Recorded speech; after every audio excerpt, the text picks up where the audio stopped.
Just a heads up, this interview was recorded before the Black Lives Matter protests that are sweeping the world, and this seismic event will be reflected in new shows as soon as next week. I had this idea that there would come a point where Rayya would be completely dependent on me. And that point sort of never really came. I mean, she became very frail, but she never lost her alphaness. You know, she never surrendered her will. God knows. And you could ask her other two beleaguered caregivers. She never surrendered her will, and she never became a good patient. From Mamma Mia, this is No Filter, and I'm Mia Friedman. When Liz Gilbert and her best friend, Rayya Elias, started to tell people that Liz had left her husband and that they were in love and that their friendship of decades had turned into a raging, passionate love affair, one of their friends texted back, "Yeah, and in other news, ice is cold." Because while there were a lot of people among Liz's fan base who might have been startled by the news that the world-famous author of Eat, Pray, Love was embarking on an entirely new journey of the heart, one that would ultimately involve losing the love of her life just 18 months after they told everybody that they were together. Her friends, her close friends and Rayya's close friends, the ones that had seen them together over the years interacting, they were not so surprised by this revelation. In fact, when Liz was interviewed with Oprah recently about her new book, City of Girls, her most recent book, Oprah was asking about that time when Liz came out and told everyone that she was in love with Rayya, and tragically also that Rayya was dying of terminal cancer. It was all in this one iconic, incredible Instagram post. Oprah was saying, she was trying to get Liz to sort of talk about, but hang on, that's when you told everyone, but you guys had been together for a while, right? Like, she was talking about how she'd watched them interacting and she thought that they were together. Here's what Oprah had to say. I saw you all, and you hadn't announced it yet, but you all were like actually holding hands, and you were looking into each other's eyes, and you were like giddy. We were so intimate. Liz is a mentor to me, one of the handful of women that I consider my true north. And this is the third time actually that I've interviewed her. We did this interview via Zoom, and we did our first interview over the phone on No Filter. But the second time that I interviewed her was in person, and it was up in Brisbane. It was to promote Liz's book, Big Magic. And it was an in-person event. It was ticketed. Lots of people came to watch. There were probably about, 500 people or 1,000 people that were there. And it was one of those in conversation interviews when I sat on a stage and talked to Liz and interviewed her about her book. And it was a wide-ranging conversation. And one of the things that was sort of, these things can go on tangents. And we started talking about body image because I was really interested in her view about something that had happened. I can't remember the specifics. But as we started to talk about it, someone in the audience heckled. They heckled me. And this had never happened to me before. I've done these kind of events many times. And it was really quite aggressive. And they were saying, "Why are you talking about this? We came here to hear about creativity." And Liz just handled it. I was completely flummoxed and just went silent. But Liz handled it just so beautifully. And I will never forget that. And at the time that I saw her, so much has happened since that night. She, at that time, was not with Rayya. She was still married, and they'd not had Rayya's diagnosis. And she's had the highest of life-affirming highs and the lowest moments of her life during that time. You know, she was there when Rayya died, along with Rayya's ex-wife and her ex-girlfriend. If you haven't read Liz's books, I'm very excited that they're still in your future. Just in case you don't know what they are, she is the best-selling author, of course, of Eat, Pray, Love, Committed, Big Magic, The Signature of All Things, and most recently, the absolutely delightful City of Girls, which she wrote after Rayya died. Like the rest of us, Liz has been in lockdown over the last few months, and it's been 2 years now since Rayya died. So I started our chat, of course, by offering my condolences about Rayya and also checking whether she was okay to talk about it.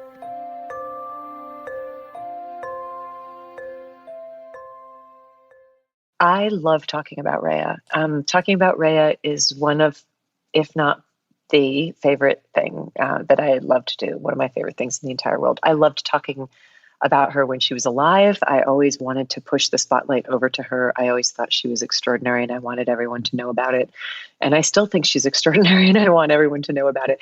There are things I've found that, for instance, people have asked me if I'm going to write a book about Rayya, and I've just found that it's interesting because I'm more than happy to talk about her till God leaves Chicago, till time gets better, answer every question. But when I think about sharing a book about her, it feels like, no, that's private. I don't know what the difference is, but it feels I think part of it is I just feel like there are aspects of that story that are very private, that I wouldn't be able to leave out if I were to write a full book. And I don't feel like showing any of that right now. But, and part of it is I think I would just fail. I think I would fail to be able to convey her. She was so nuanced and contradictory and interesting. So as it is now, I just like talking about her. So that's a very long-winded way for me to say, ask any questions that you like. Probably the best way to introduce her is what you actually posted after she died. You said she was my love, my heart, my best friend, my teacher, my rebel, my angel, my protector, my challenger, my partner, my muse, my wizard, my surprise, my gift, my comet, my liberator, my rock star, and my baby. I loved you so much, Rayya. Thank you for letting me walk with you right to the edge of the river. It has been the greatest honor of my life. I would tell you to rest in peace, but I know you always found peace boring. May you rest in excitement. I will always love you. When she was diagnosed and you realized that you were in love with her and didn't just love her as the close friends that you had been, I imagine that time was quite surreal. I've heard you describe sort of falling in love and grieving this terrible news at the same time. What's your memory of that time now? It was one of those times in life where trains jump tracks. I remember somebody once describing what New York City felt like after 9/11, that everybody's train had jumped tracks and none of the normal rules applied. And people who wouldn't normally interact and speak with each other were holding each other on the street and weeping. Everything was just jolted. And we're in one of those moments right now as a whole entire planet. What I remember about that time, there are many different chapters of that time, but the initial blow of the diagnosis, the phone call, I've never had a phone call before where somebody said, "Are you sitting down?" And she said, they found all these masses in my pancreas and liver. And I just knew, it wasn't all you have to hear is masses in pancreas. And, I just knew that she was going. And that what I was anticipating, I jumped into a future past her death. And what I pictured was the world that I would live in, this post-Rayya world that felt like it would be a post-apocalyptic landscape. And I had this sense nothing's going to work again, including my marriage, which up until that point had worked beautifully. But I just saw that this marriage is not going to work anymore on the other side of Rayya's death. There was a massive piece of me that she held. And once she was gone and that piece wasn't held by me, I wasn't going to be able to be in partnership and relationship with my husband anymore. And I also pictured her dying, and I pictured me by her side as it turned out that I was. And I pictured her dying without me ever telling her how much I loved her, and watching her go, and then having the rest of my life to know that the great love of my life had come and left from the earth without me telling her my feelings for her. And that was an absolutely unacceptable vision. As soon as I saw that, so I saw it like a movie. And as soon as I saw that vision, it wasn't even a decision. Honestly, it didn't feel like a choice. It just felt like now I must take every action to make sure that never happens. Because that, the way that I've described it is seeing that image made my soul feel appalled. My soul would have a very difficult time living after that. It would just be appalled. You had this person. You loved this person. And in your effort to try to remain good and to keep your promises.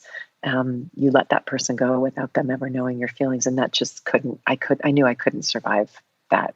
My soul wouldn't have survived that. So all of that came very quickly. And then the transformation of life followed that very quickly. And the post-apocalyptic landscape that I pictured that the post-Rayya world would be hasn't occurred.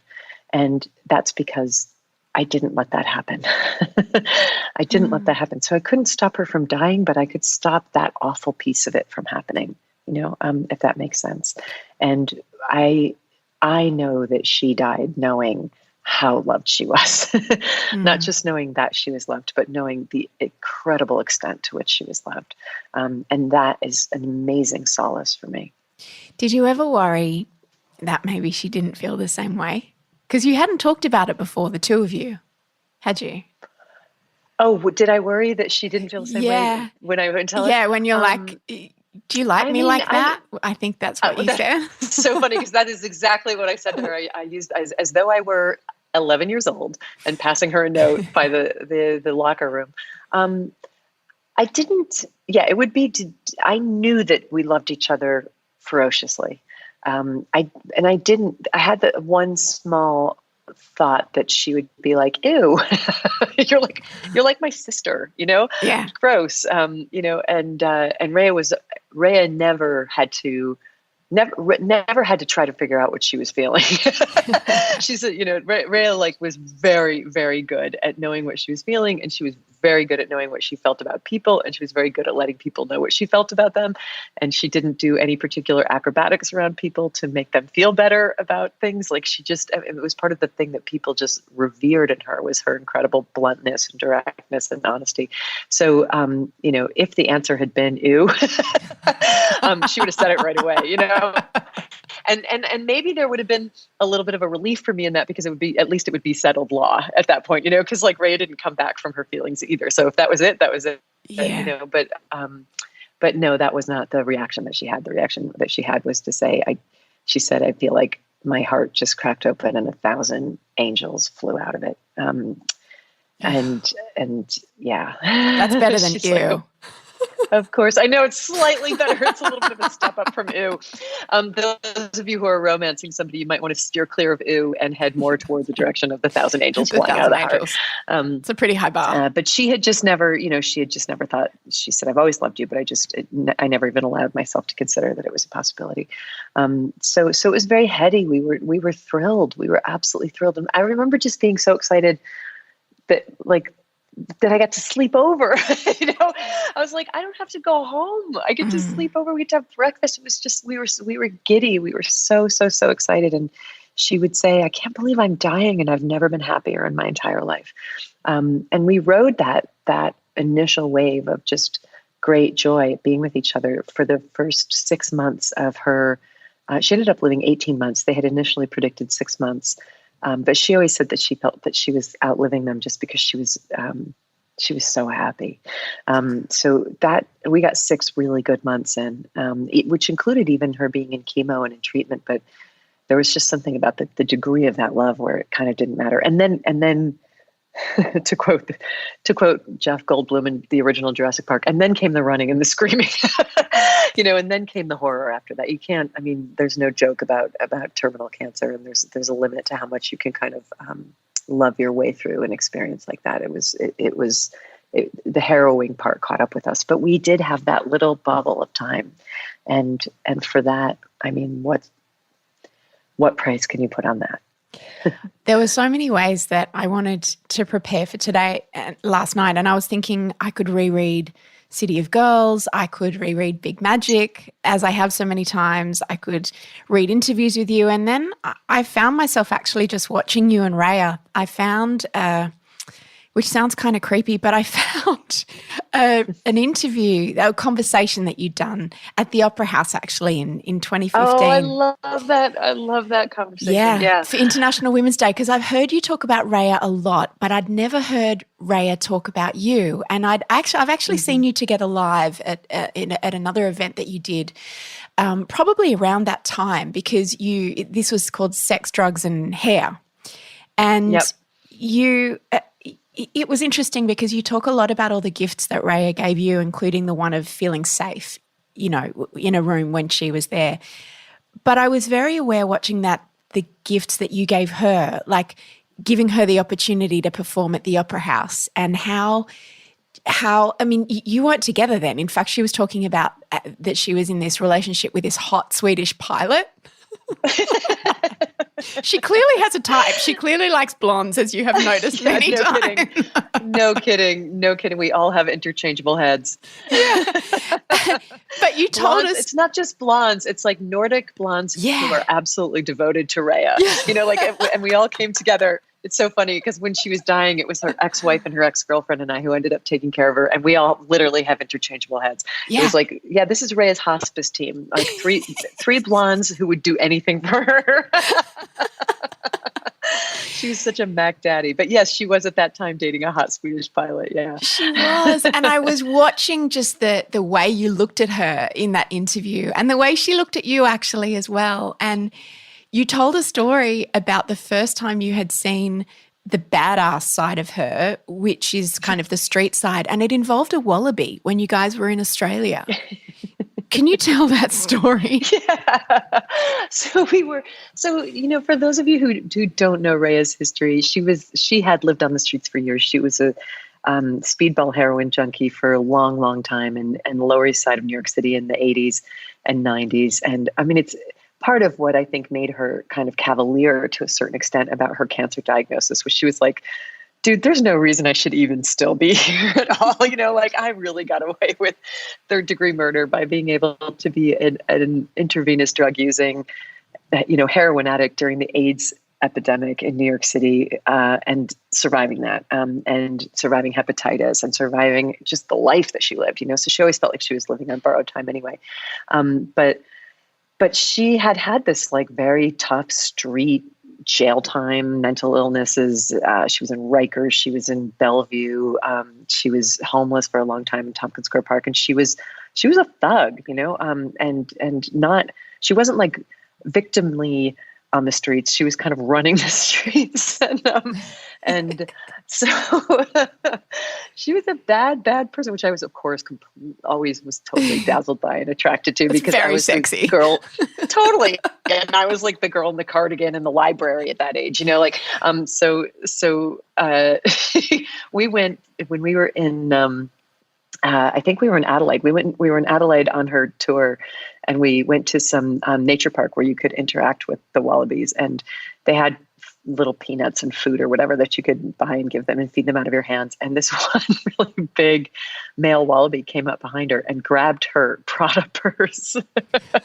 And she just turned around, like, we're in the middle of we're in like the bush and nature and this like really beautiful setting. And, it goes from 1 second where she's like, look at the wallaby, oh my God, they're so sweet. And all of a sudden it was this reflex. She felt her purse being grabbed, and she turns around and like puts her chest out and like bumps up against this male wallaby. And she's like, get the fuck out of here, fucking back off, And I was like, are you getting in like a fist fight with a wallaby? Like it was so great. And I was like, oh, there's the Rayya who used to run the streets. I see, no one's taking your part. But it was also part of why it was so fun to be around her and feel so safe with her, because no one was going to fuck with you. And you told a story that was almost a bookend to that one, which is towards the end of her life when I think you were in New York and you went out for a walk and she was very frail. Yeah, and that was another case. And I had this idea that when Rayya there would come a point where Rayya would be completely dependent on me. And that point sort of never really came. I mean, she became very frail, but she never lost her alphaness. She never surrendered her will. God knows. And you could ask her other two beleaguered caregivers. She never surrendered her will, and she never became a good patient. And she never lost her power to a certain extent, even as she was dying. But there was this one day in New York that we went out for a walk in the East Village, and she had gotten very tiny and very frail and very weak. And it was a 2-block walk that she wanted to take to go to get an ice cream cone. And she could barely handle the 2 blocks. And it was a day where I thought, this is it, the tide has turned, and she really, this once formidable person has really lost her power. And now the tables have turned. I'm the protector and she's the vulnerable one. And thank God she's got me, to keep her safe. And what would she be doing if I wasn't here? I mean, thank God she's got me.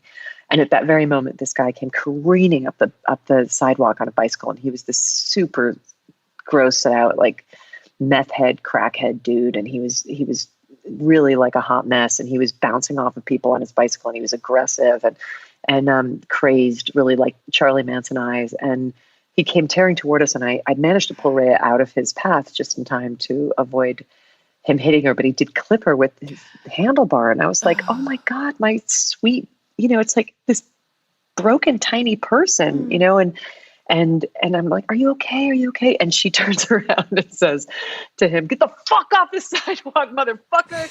And I was like, what are you drawing this from? You weigh like 100 pounds, like you're like, you've got nothing. Like, what are you basing this like attack on this guy? Like, what are you going to back this up with?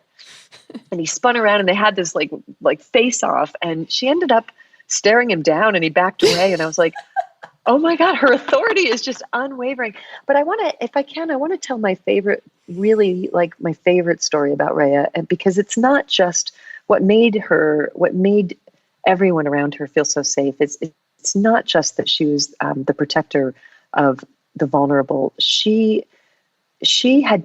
really understood people's frailties and their mental illnesses and their psychosis and their bad behavior and their addictions, because she had been in that for so long. And so she had this incredible quality of mercy that she would take anybody at exactly where they were at that moment and didn't judge them, didn't need them to be anything else, and could handle them in a way that was kind of universally loving. And we went to a funeral while she was sick, while she was also very frail with cancer. We went to a friend's grandmother's funeral, and a relative had shown up at the funeral who had not been invited. He was a grandson of the deceased, and he was a young man, probably in his early 20s. He was a skinhead. He was covered with tattoos, and he was a drug addict, and he was fresh out of jail, and he was also super cracked out, super strung out, and also angry and sad because his grandmother had died. He knew he hadn't been invited, and he'd crashed the funeral, and he was fucked up. And you want to know who's really scary? That guy. Like, that guy is a really scary guy. And Rayya saw him just sort of, just bouncing off the walls and high and disoriented. And everyone else was doing everything they could to avoid him. And she had known him a little bit when he was a kid, but he wouldn't have remembered. But she just walked up to him, right up to him. And she laid her hand on his chest over his heart. She had this very soothing, very solid presence. And she just said, she kind of like tapped him on the heart, and she said, how you doing in there? How you doing in there? And it was so beautiful because she knew there was someone in there.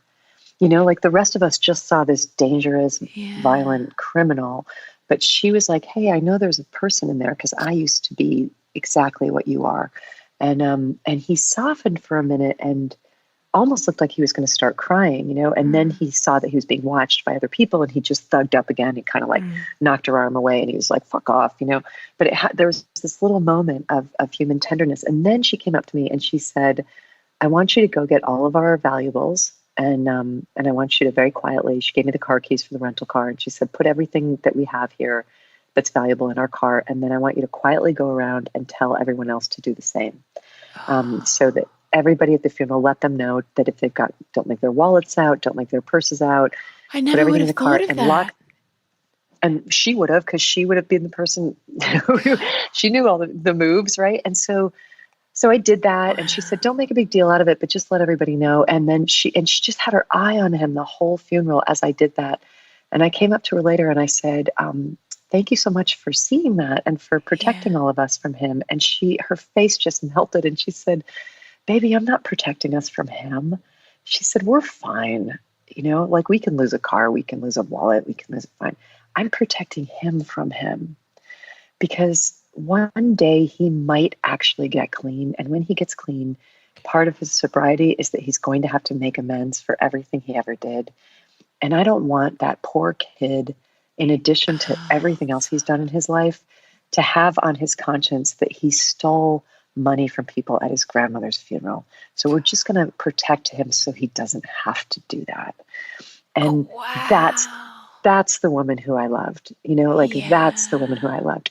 That strength wasn't just about being street tough. It was about also seeing the kindness that she had learned from recognizing the karmic dilemmas that people find themselves in, and how can we help even those who we see as predators. Such that's deep my empathy. favorite Rayya story. Yeah, that's extraordinary. Such deep empathy.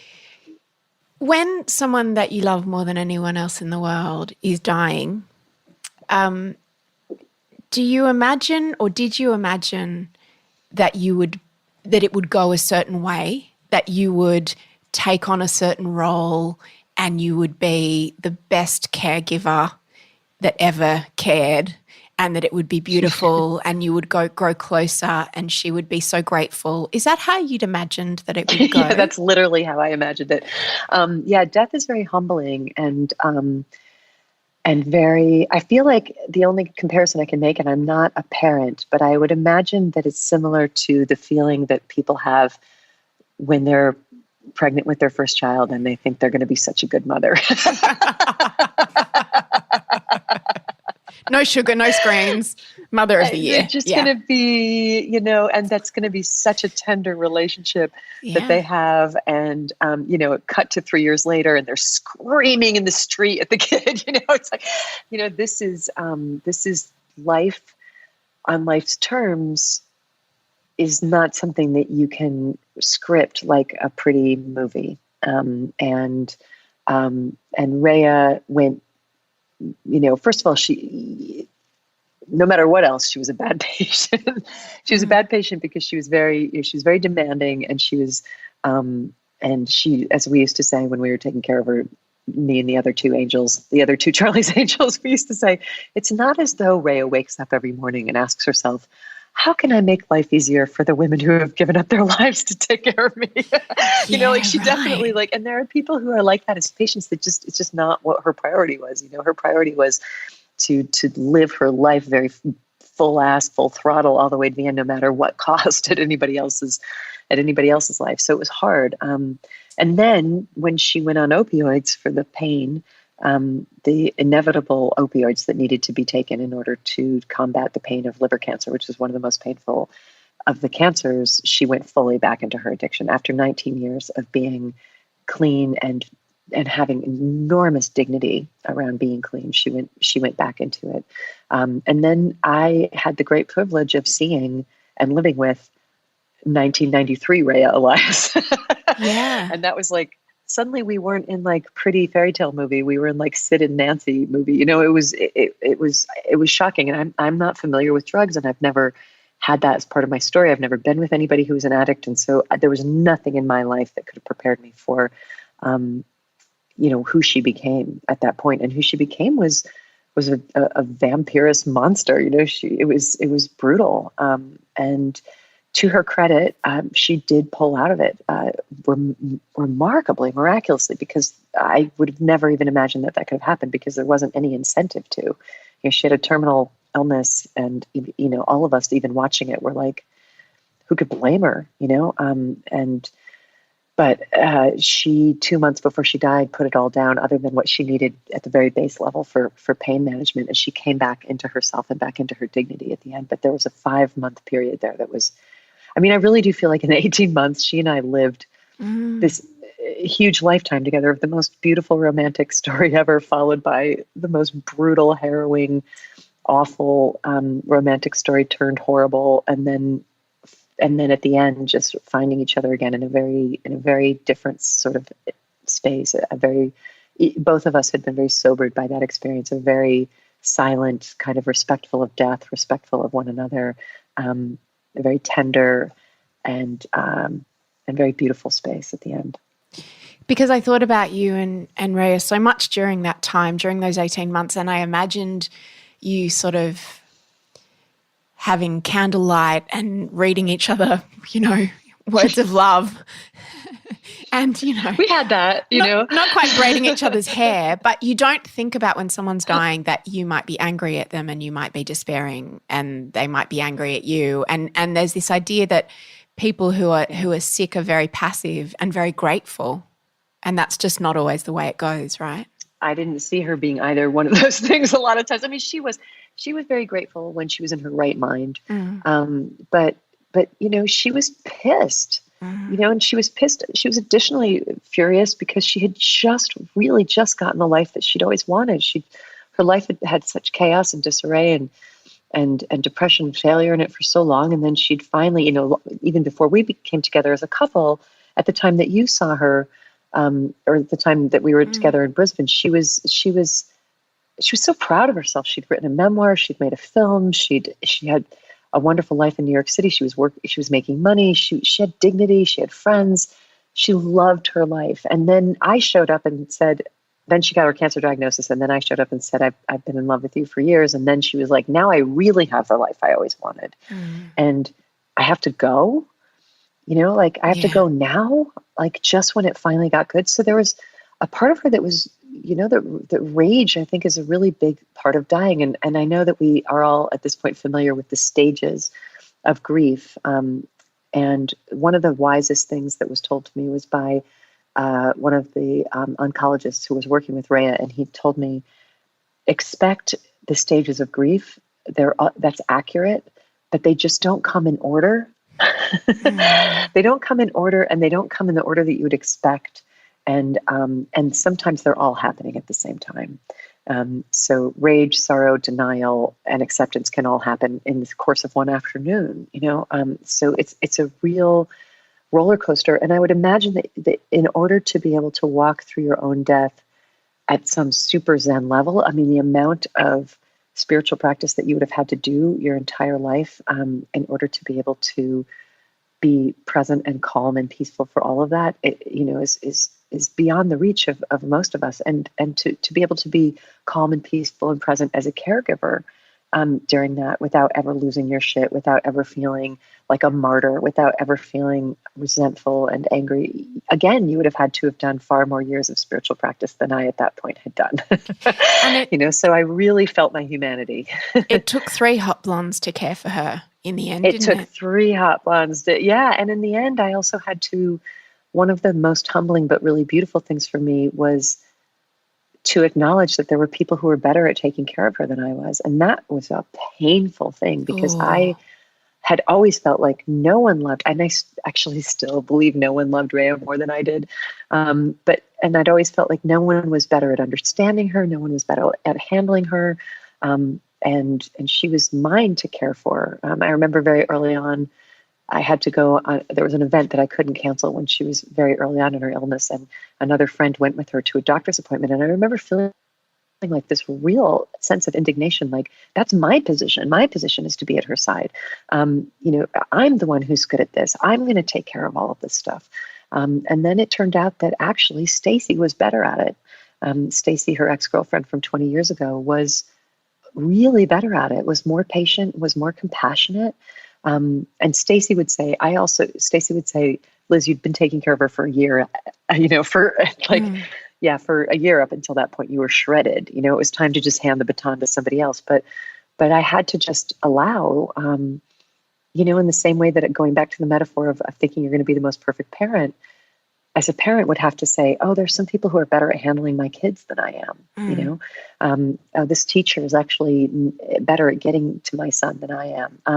And there's a humility in that. And once I reached that stage of humility and surrendered it, that's when I felt like I was able to take my ego out of the story, take my selfishness out of the story, and actually be of service.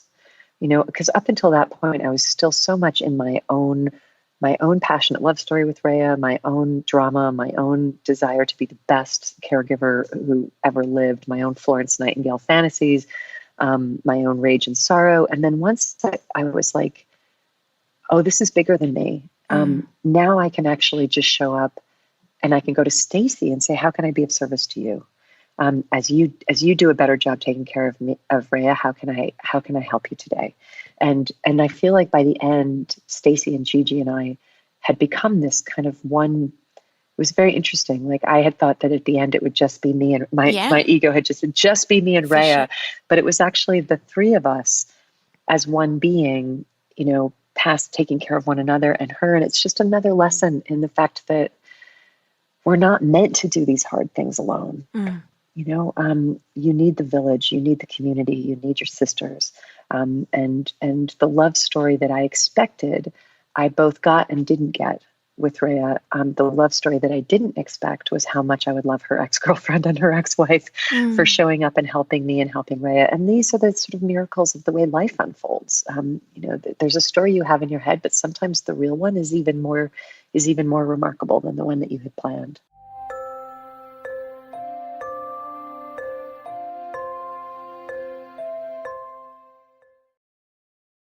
You said that it would always be devastating to you that there was a life that you could have had with Rayya had she not died that will never be available to you. But similarly, the life you have now would never have been available to you if Rayya had lived. Yeah. And how do you reconcile that? And a year after she died, around a year, you posted about having fallen in love unexpectedly with a friend of Rayya's and someone that you'd known for a long time. And you obviously that wouldn't have been possible had she not left your life in the physical form. So how's life been since you lost her? Well, I should first of all say that relationship ended very, very quickly and was very much worth doing, even though it didn't last. It sounds trite, but is it part of coming back to life that? I won't say more about it just out of respectful privacy to him, but I will only just say that was a person very worth loving. But I'm on my own now, and I've been on my own for almost a year. And I think that I'm insistent on living a really creative life, and I've lived a really bold life, I think. And I think the most creative and bold response that I could have to Rayya's death would be to ask that really daring question, which is, what is the life that I could only have without her? And people get really frightened by that. And I don't want to trigger anybody who's hearing that, who finds that appalling. But I really, here's something that I kind of refuse to do. I refuse to believe that there's a second best life waiting for me after Rayya died. I'm young still. I mean, I'm 50, but in my imagination, I'm young. Spring chicken. People in my family live a really long time. No one in my grandmother died at 102. I'm going to be around for a long time, and I'm always a new student of the world. I'm always a new student of my own experience, and I'm always a new student of life. And so, I wanted to have the courage to look without blinking at the question, how is your life going to be better now? And it's a really, really daring question. And I would never assign anybody to ask that, because I think that people have to walk through their grief in their own way.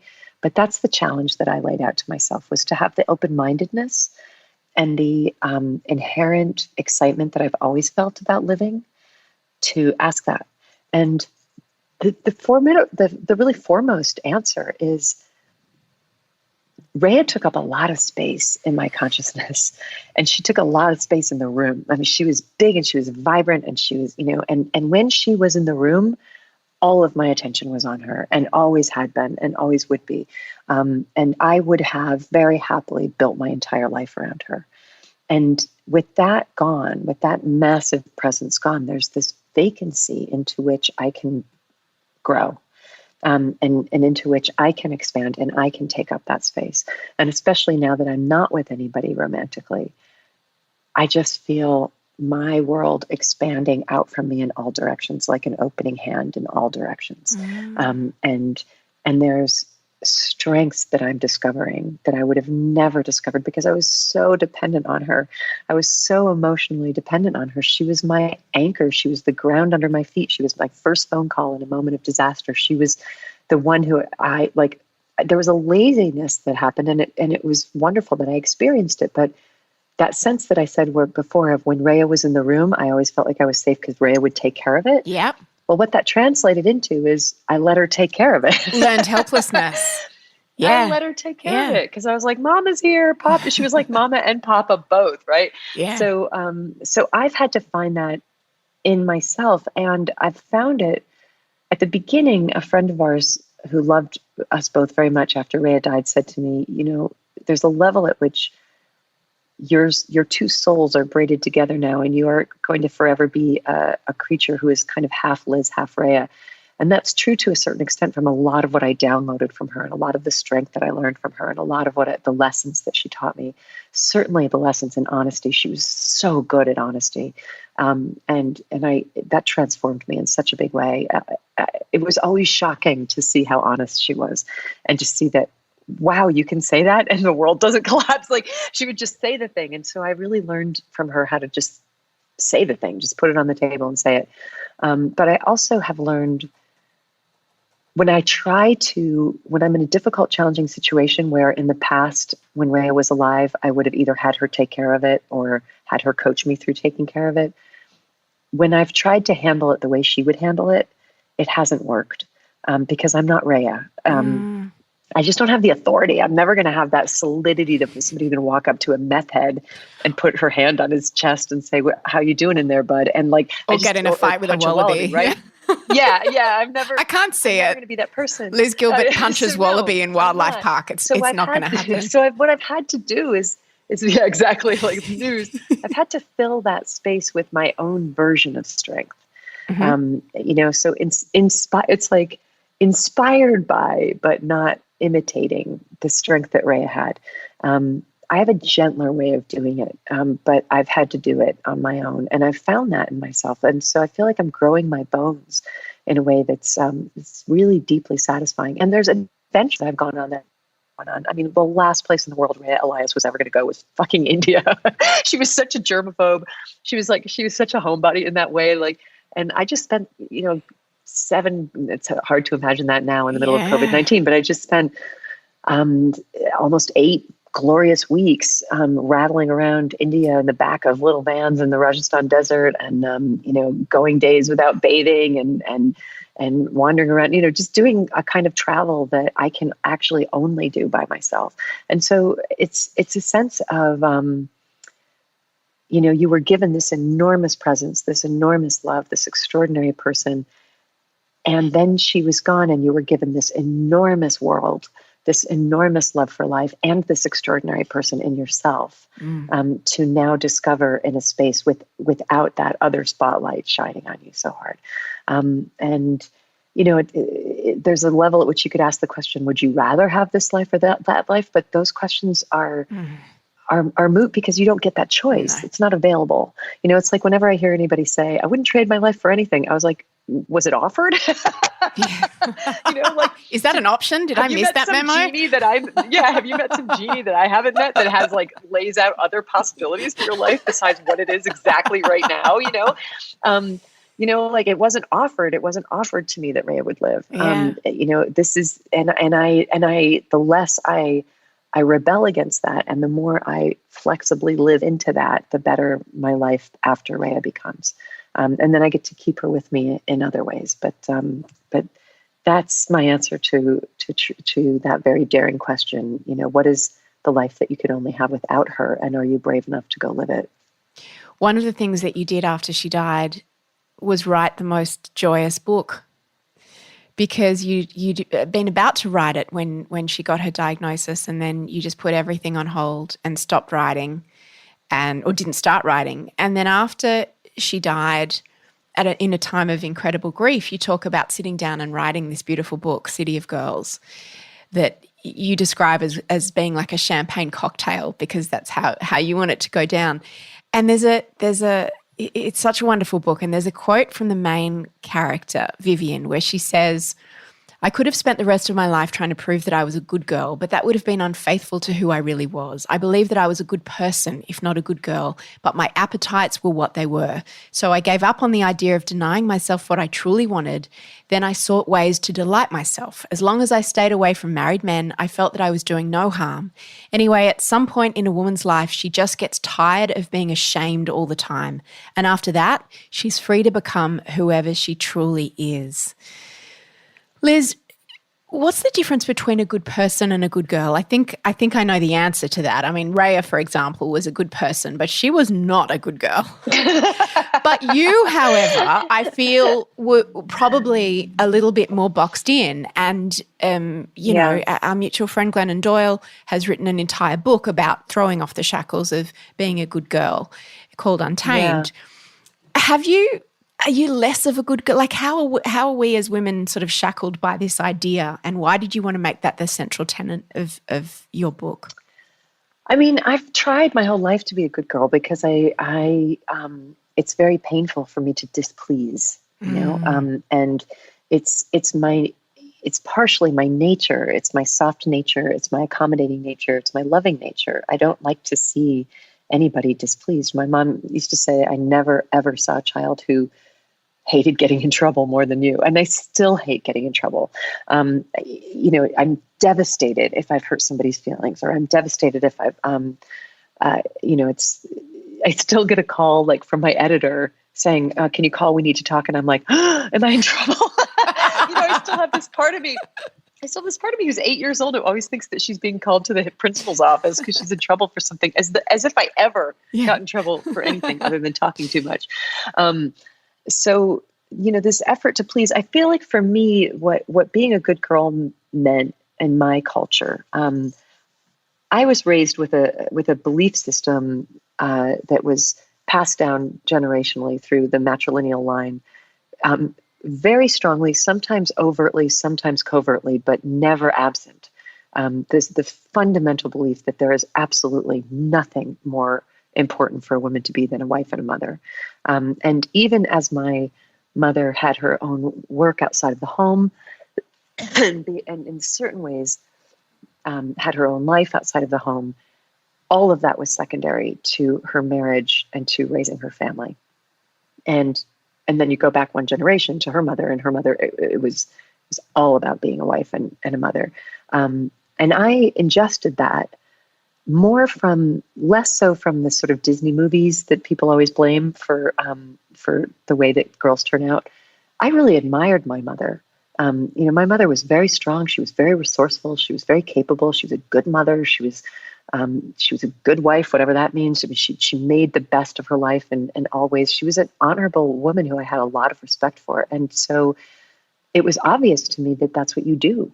You know, so even me with feminist education and going off to New York to be an artist and living my own creative life and becoming a journalist and traveling all over the world and having all these experiences that were completely different from anything that my mother had ever experienced, much less all my grandmothers before her, there was still this core in me that it was almost like a salmon returning home to spawn. You know, it was a migratory bird with a magnetic field that said, this is what you must do. And my mother got married at 24. My sister got married at 24. I got married at 24. That's really young for an educated woman in my culture. But 24 is the age you get married. It never even occurred.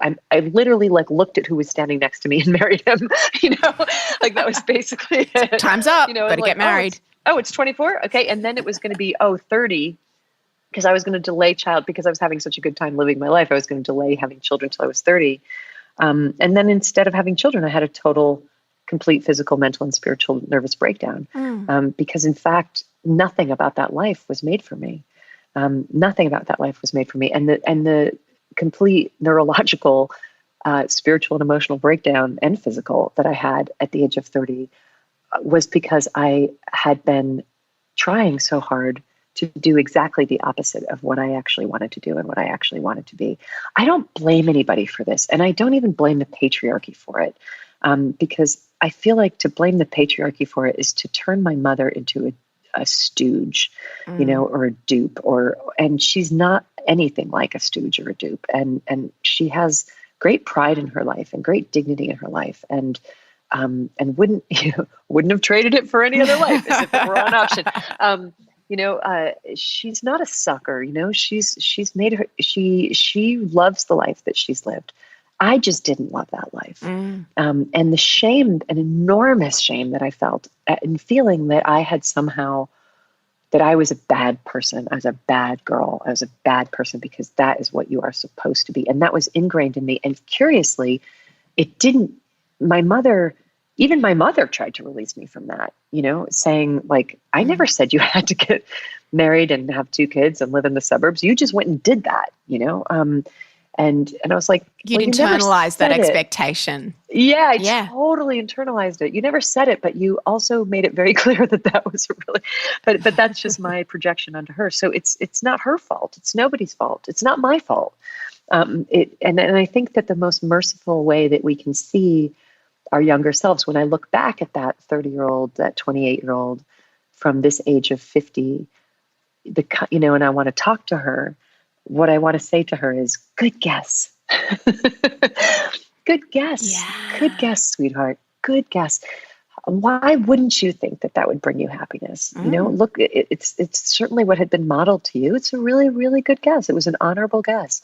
You didn't know. And the only way you could find out that wasn't for you was to do it and have it be catastrophic. Okay, that's how we learn, and that's the thing I'm always trying to tell people in terms of how to talk to their younger selves, which is good guess. Even Rayya, like, good guess with heroin, good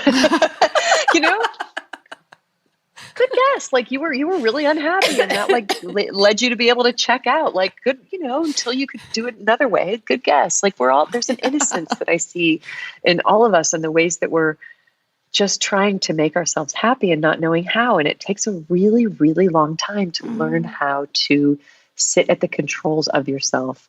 It takes a really long time to learn who you are. It takes a really long time to learn how to be a person. It takes a really long time to navigate the world. And, I don't think anyone should be expected to know that when they're 24. That would be crazy. Just before I let you go, I want to ask you something without it sounding condescending, because I know a lot of people want to know that you're okay. Like, are you okay? There's such love for you, and you've been so generous in sharing so much with so many that, it's lockdown, it's COVID, you're locking down by yourself. How are you doing? You are so sweet. You're going to make me cry with your sweetness. I'm in heaven. Well, that is a good answer. I am honey, I, apart from the part of me who's empathetically devastated for how much so many other people are suffering and struggling, and for the news today that 1/4 of the American labor force is out of work right now. I mean, these devastating numbers that are just, it's staggering. Me personally, as a one-bodied unit in this home where I am, it might be that I've never been more contented. It really just might be. I've been practicing solitude as a spiritual practice for many years. Every day that you meditate is a solitude practice, and I've paid money to go away to retreats to be in solitude, and now it's free. And I've done, I've been kind of ramping up to this my whole life. I've long suspected that I'm an introvert trapped in an extrovert's body. Yeah. And the incredible sing it, degree, sister. I've learned that about myself too during lockdown. Yeah. And part of being a good girl is, of course, the energy output of pleasing everybody who's around you. And so there's been something really restorative for me about having nobody around. It's, and there's also this, I was realizing this today. I've had moments of, so many times in my life as an anxious person, I've had moments of feeling like the world is moving too fast. I don't have time. It's too hard. I can't figure it out. I constantly felt like this as a child because I lived in a house of super overachievers and a great deal was expected of me from a very early age. And I was living with these these titans. I mean, truly, like my sister's accomplishments were insane. Like these people were so stellar, and I was littler, and I couldn't keep up. I literally couldn't keep up. And then, later, and I'd always be like, wait, everybody just slow down. This is all going too fast. And when I was in my period of depression and anxiety around the question of whether or not to have children when I was 30, and I felt the clock ticking and my then husband pressuring me, you've got to make this choice. There's been so many times in my life where I just felt like there was just this vice grip of you've got to make moves and actions now. And so I used to have this fantasy. I think I even wrote about it in Eat, Pray, Love, like this. I wish somebody would just pull the emergency brake on the train and just shut the whole thing down so I can catch my breath. Yeah. And so personally, that's what I've experienced COVID-19 as for me, right? Everyone is having their own COVID-19, and there are people whose COVID-19s are horror stories. It just happens that if I'm to answer your question really honestly, I'm taking advantage of this solitude as a place to catch my breath after years of a lot. I've had a big life and there's been a lot going on, and this is the quietest time I've ever had in my life. And I'm living in this little church that I own in rural New Jersey. I get to go outside every day in nature. The light is beautiful. Spring is coming. I'm really satisfied that after all these years, I've made such good friends with myself. And so I don't even feel alone because I feel like I'm in lockdown with my favorite person. And because she likes all the same stuff I like, we don't have to negotiate anything. Like she loves drawing, so we have I bought her all these colored pencils, and she loves going for really long walks, and so we go for these 10-mile walks in nature. And she loves taking a bath every night, so we do that. And she loves cooking healthy food. So there's just this sense of this great wellness that I feel. In myself. Part of that predated the COVID. I think part of that was just turning 50 and feeling like I've kind of landed in myself. But in answer to your concern, you're so gracious to offer it. But I'm so good. I'm so good, and I'm really touched by your question, and I'm really concerned for the rest of the world. But that's my full answer. Do you feel like Rayya's with you? Always. I was going to ask what your relationship with her is like now. The thing that I've learned is, I think in the West we have this, in the kind of empirical, non-mystical, post-Enlightenment West and the psychological West, there's an idea about grieving that says that you're not going to be well until you've let the person go, right? Closure. That's closure. That is so mean. And it's also something that literally no other culture believes. No other culture prior to post-Enlightenment Western European, the capitalist culture that we all live in, has that idea. The spirits are always with you. And ancestor worship is a thing. And communing shamanistically with the dead is a thing. And the idea that your loved ones become your guides and that they're with you. This is how humans have always processed grief, So this idea that I'm supposed to go to the edge of the ocean, put her ashes in the ocean, and then turn around and go get a new job, or just be like, bye, Rayya, Next. It's, let's see ya. It's brutal. And I think it makes people feel a lot of shame when they haven't and can't let go. And I don't think you should. I don't think you're supposed to. I think you were ever supposed to. I think the one thing in the world that you never, ever, ever have to let go of is love. And everything else goes. I mean, they took her body. She's never going to walk into this house again. I'm never going to be able to put my arms around her again.